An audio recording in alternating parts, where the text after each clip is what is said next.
Hello BSc second year students, कैसे हैं आप सभी लोग। उम्मीद है आप लोग बहुत अच्छे होंगे। माय नेम इज आशीष गिरी। आज के इस वीडियो के अंदर हम डिस्कस करेंगे बीएससी सेकेंड ईयर बॉटनी के थर्ड सेमेस्टर में आपका थ्योरेटिकल पेपर आता है flowering plant identification and aesthetic characteristics.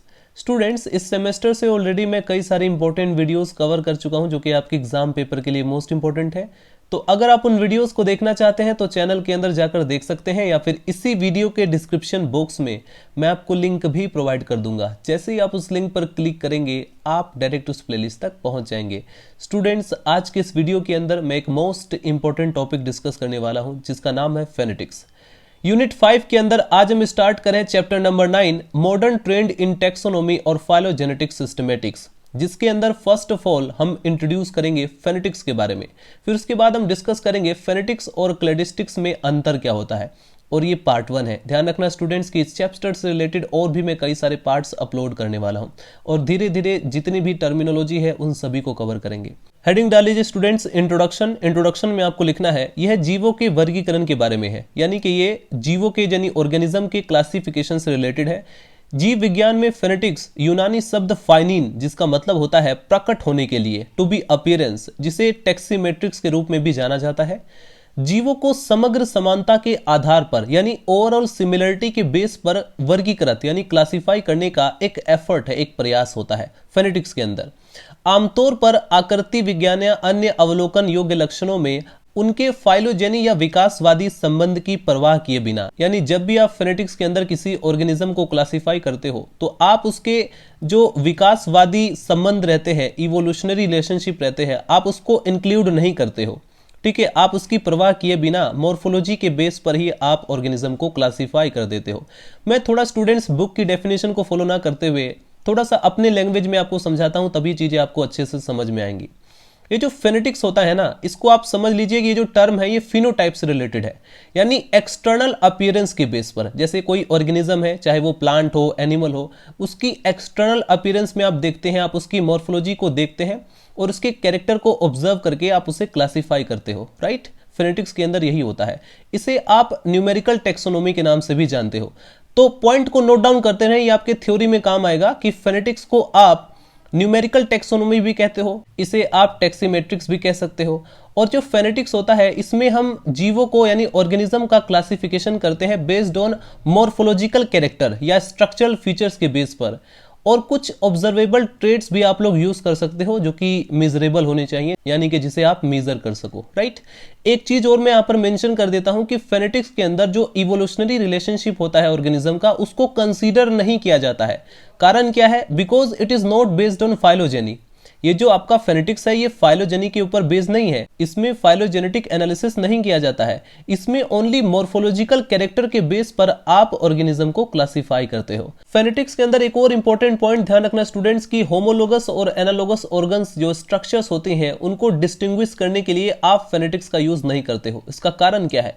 क्योंकि इसमें आप ऑर्गेनिज्म के फिनोटाइप को कंसीडर करते हो, उसकी फिजिकल मॉर्फोलॉजी को कंसीडर करते हो, इसमें आप कोई इवोल्यूशनरी हिस्ट्री को नहीं देखते हो, उसको इंक्लूड नहीं करते हो। So that is the reason we can say phenetics classification does not distinguish between the homologous and analogous organs. Phenetics के अंदर आप किसी भी ऑर्गेनिज्म को क्लासिफाई करते हो उसकी सिमिलैरिटी के बेस पर, जिसमें आप उसकी मॉर्फोलॉजी, स्ट्रक्चर और अदर जो ऑब्जर्वेबल ट्रेट्स होते हैं उसको आप इंक्लूड करते हो। इसी वजह से जो फेनेटिक्स का क्लासिफिकेशन है उसको बहुत ज्यादा प्रिमिटिव माना जाता है। राइट, फेनेटिक्स में आप सिमिलरिटी के बेस पर जो भी इंडिविजुअल्स होता है, जो भी ऑर्गेनिज्म होता है, उसमें आप रिलेशनशिप फाइंड आउट करते हो। उसमें आप लोग देखते हैं कि कितने ऐसे ऑर्गेनिज्म है जो कि सिमिलरिटी शो कर रहे हैं, कितने ऐसे हैं जो कि डिसिमिलरिटी को शो कर रहे हैं। तो जितने भी ऑर्गेनिज्म जो है, जितने भी इंडिविजुअल सिमिलरिटी शो करते हैं उसका आप एक क्लस्टर फॉर्म करते हो, यानी यहां पर क्लस्टर एनालिसिस भी की जाती है। तो इस प्रकार से स्टूडेंट्स आप लोग फेनेटिक्स को कैसे डिफाइन कर सकते हो कि phenetics is a biological method for classifying organism. ये जो है ऑर्गेनिज्म को क्लासिफाई करने का एक बायोलॉजिकल मेथड होता है based on there overall similarities. इसमें जो है उसके समग्र समानता के आधार पर यह क्लासिफिकेशन किया जाता है regardless of their evolutionary relationship, यानी कि यहां पर उसके विकासवादी संबंध की परवाह किए बिना इस क्लासिफिकेशन को दिया जाता है। यानी कि आप इसमें जो उसकी इवोल्यूशनरी रिलेशनशिप होती है उसको आप मेंशन नहीं करते, उसको आप अवॉइड करते हो। और भी आप लोग फेनेटिक्स को कैसे डिफाइन कर सकते हो? आप कह सकते हैं कि phenetics is a study of relationship between organism based on their observable traits such as morphology, जैसे कि आप लोग मॉर्फोलॉजी को इसमें इंक्लूड करते हो। इसे आप टैक्सीमेट्रिक्स और न्यूमेरिकल टैक्सोनॉमी के नाम से भी जानते हैं, तो लिख सकते हैं it is also known as taximetrics और न्यूमेरिकल टैक्सोनॉमी, राइट। आगे नोट डाउन करेंगे स्टूडेंट्स, यह संख्यात्मक वर्गीकरण से निकटता से संबंधित है, जो वर्गीकरण के लिए संख्यात्मक विधियों के उपयोग से संबंधित है। कई लोगों ने फेनेटिक्स के विकास में योगदान दिया, लेकिन सबसे प्रभावशाली, जो सबसे ज्यादा इफेक्टिव कंट्रीब्यूशन था, वो पीटर स्नेथ और रॉबर्ट आर सोकल थे। प्रजातियों के बीच विकासवादी संबंधों में अनुसंधान यानी रिसर्च के लिए फेनेटिक्स को बड़े पैमाने पर क्लासिस्टिक्स द्वारा स्थानांतरित कर दिया गया है। हालांकि कुछ फेनेटिक्स विधियां जैसे कि पड़ोसी जुड़ना ने फाइलोजेनेटिक्स में अपना रास्ता खोज लिया है। फेनेटिक टेक्निक्स में क्लस्टरिंग और समन्वय के विभिन्न रूप शामिल है। ये जीवों द्वारा प्रदर्शित भिन्नता को एक प्रबंधनीय स्तर तक कम करने के लिए परिष्कृत तरीके हैं। व्यवहार में इसका अर्थ है दर्जनों चरों को मापना और फिर इन्हें द्वि या त्रि-आयामी ग्राफ के रूप में प्रस्तुत करना। इस पद्धति का पता 1763 में लगाया गया था और मिशेल एंडरसन ने साझा बुनियादी सिद्धांतों के कारण मम्र समानता और समान भार और आधुनिक फेनेटिक्स को कभी कभी नव एडमसोनियन कहा जाता है। अब हम देखते हैं स्टूडेंट्स की फेनेटिक्स और क्लैडिस्टिक्स में अंतर क्या है, क्या इनके बीच डिफरेंस होता है। हेडिंग डाल लीजिए student, difference between phonetics and cladistics. इसमें आपको लिखना है फेनेटिक्स विश्लेषण है के लक्षण जो एक पूर्वज से विरासत में मिले हैं, और एपोमॉर्फी ऐसे लक्षण जो एक या कई वंशों में नए सिरे से विकसित हुए हैं। फेनेटिक्स विश्लेषण के साथ एक आम समस्या यह है कि बेसल विकासवादी ग्रेड जो अधिक उन्नत प्रभावशाली की तुलना में कई प्लेसियोमॉर्फियों को बनाए रखते हैं, मोनोफिलेटिक प्रतीत होते हैं। फेनेटिक विश्लेषण भी अभिसरण विकास और अनुकूलीकरण द्वारा गुमराह होने के लिए उत्तरदायी है। क्लैडिस्टिक्स विधियों ने उन समस्याओं को हल करने का प्रयास किया है। देखिए, थोड़ा सा मैं आपको सिंपल तरीके से डिफरेंस समझा देता हूं, क्योंकि स्टूडेंट को एक सिंपल तरीके से डिफरेंस ही समझ में आता है। कई बार बुक्स के अंदर चीजों को कॉम्प्लिकेट कर दिया जाता है। देखिए, सबसे पहले अगर आपको डिफाइन करना हो, डिफरेंशिएट करना हो क्लैडिस्टिक्स और फेनेटिक्स के अंदर, तो आप लोग डेफिनेशन के बेस पर भी उसको डिफरेंशिएट कर सकते हैं।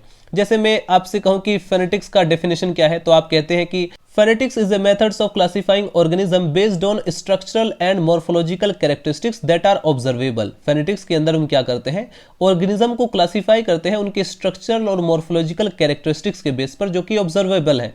वहीं यदि हम बात करें क्लैडिस्टिक्स के डेफिनेशन की, तो उसमें आप लोग लिखते हैं कि cladistics is a methods of classifying organism based on there ancestry and evolutionary relationship.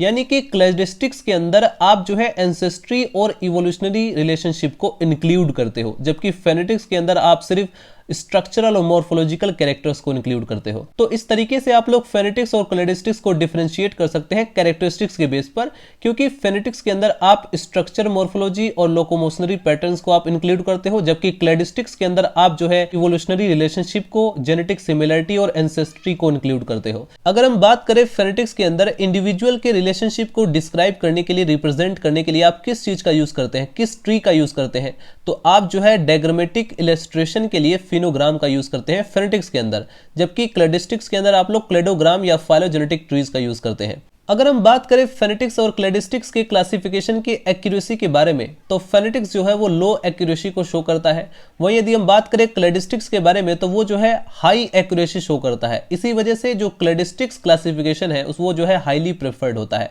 जबकि फेनेटिक्स जो क्लासिफिकेशन होता है ऑर्गेनिज्म का, वो जो है लेस प्रेफर्ड होता है। अगर हम रिप्रोड्यूसिबिलिटी की बात करें तो फेनेटिक्स के अंदर बहुत ही लो रहता है, वहीं हम क्लैडिस्टिक्स की बात करें तो उसमें रिप्रोड्यूसिबिलिटी जो होता है वो हाई रहता है। तो इस तरीके से आप लोग फेनेटिक्स और क्लैडिस्टिक्स को डिफरेंशिएट कर सकते हैं। देखिए, थोड़ा बुक की डेफिनेशन थोड़ी हार्ड पड़ जाती है, उसमें डिफरेंशिएशन थोड़ा ठीक से समझ में नहीं आता है। इसी वजह से हम अलग से इस तरीके से भी चीजों को पॉइंट आउट करके डिफरेंशिएट कर सकते हैं। मान लीजिए कि आपके एग्जाम पेपर में 2 नंबर में शॉर्ट क्वेश्चन में या 5 नंबर में पूछा जाए differentiate between phonetics and cladistics, तो आप इसी प्रकार से डिफरेंशिएट कर सकते हैं। लेकिन जो मेन डिफरेंस है उसका आप लोग ध्यान रखना कि क्लैडिस्टिक्स के अंदर आप लोग एंसेस्ट्री एंड जो इवोल्यूशनरी रिलेशनशिप होता है ऑर्गेनिज्म का, उसको आप इंक्लूड करते हैं, जबकि फेनेटिक्स के अंदर आप उसको इंक्लूड नहीं करते हैं। ये मेन डिफरेंस रहता है। चाहे स्टूडेंट्स वो फेनेटिक्स हो या क्लैडिस्टिक्स, दोनों पद्धतियां परस्पर अनन्य नहीं है, कोई कारण नहीं है। उदाहरण के लिए फेनेटिक्स का उपयोग करके पहचानी जाने वाली प्रजातियों को बाद में उनके विकासवादी यानी इवोल्यूशनरी रिलेशनशिप को निर्धारित करने के लिए क्लैडिस्टिक्स विश्लेषण के अधीन नहीं किया जा सकता है। फेनेटिक विधियां क्लैडिस्टिक्स से भी बेहतर हो सकती हैं जब केवल संबंधित टेक्सा की विशिष्टता महत्वपूर्ण होती है, क्योंकि कंप्यूटेशनल आवश्यकताएं कम होती हैं। डेविड हल की 1988 की पुस्तक में प्रतिद्वंदी टेक्सोनोमिक सिस्टम के रूप में फेनेटिकिज्म और क्लैडिज्म के इतिहास का, हिस्ट्री का विश्लेषण किया गया है, एनालिसिस किया गया है। स्टूडेंट्स, नेक्स्ट वीडियो के अंदर हम डिस्कस करेंगे क्लैडिस्टिक्स के बेसिक्स के बारे में, राइट। इसके बाद हम डिस्कस करेंगे जो हमारा टॉपिक आता है क्लैडिस्टिक्स के मेथड्स के बारे में, या कंस्ट्रक्शन ऑफ डेंड्रोग्राम के बारे में, या आपका जो प्राइमरी एनालिसिस होता है वो क्या होता है, या आपका जो सुपर स्पेसिफिक टेक्सा होते हैं। इन सभी टर्मिनोलॉजी को हम नेक्स्ट वीडियो के अंदर कवर करेंगे। तो अगर आपका कोई भी डाउट हो तो आप लोग कमेंट सेक्शन में मेंशन कर सकते हो। मिलते हैं स्टूडेंट नेक्स्ट वीडियो में। Bye bye, Tata.